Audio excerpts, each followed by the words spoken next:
Imagine Gotham City, but without the Joker.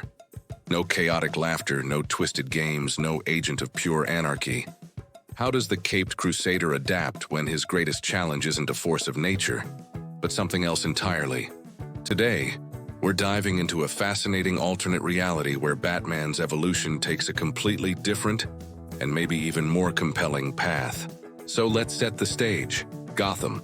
But the Joker never fell into that vat of chemicals. He never existed. How does this fundamental absence reshape Batman's early years? Bruce Wayne still dons the cowl, driven by the tragedy in Crime Alley. But his initial crusade isn't against a theatrical, philosophical madman. Instead, he faces the gritty, grounded reality of organized crime. Think Carmine Falcone, Sal Maroni, the kind of deep-rooted corruption that has its tendrils wrapped around every institution in the city. Without the Joker's unpredictable violence, Batman's methods would be different. He'd be less of a brawler and more of a detective, an investigator dismantling criminal empires from the shadows. His gadgets would be geared towards surveillance, infiltration, and information gathering rather than just combat. He'd be a ghost in the system, a myth whispered among the mobsters he systematically dismantles. The fear he inspires isn't of a monster, but of an inescapable, brilliant strategist who is always 10 steps ahead.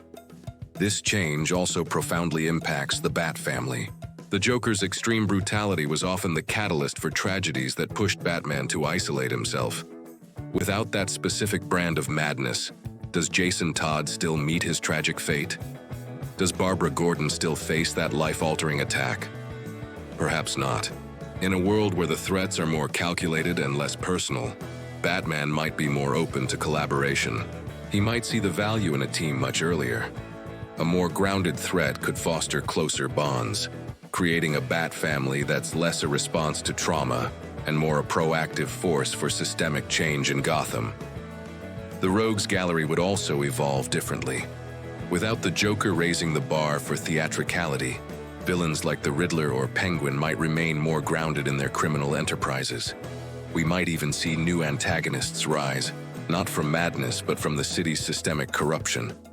A ruthless CEO, a corrupt politician, or a tech mogul who uses their resources to control Gotham.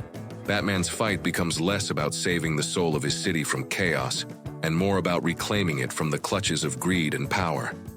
This isn't just a different Batman, it's a different Gotham, a different legend. What do you think?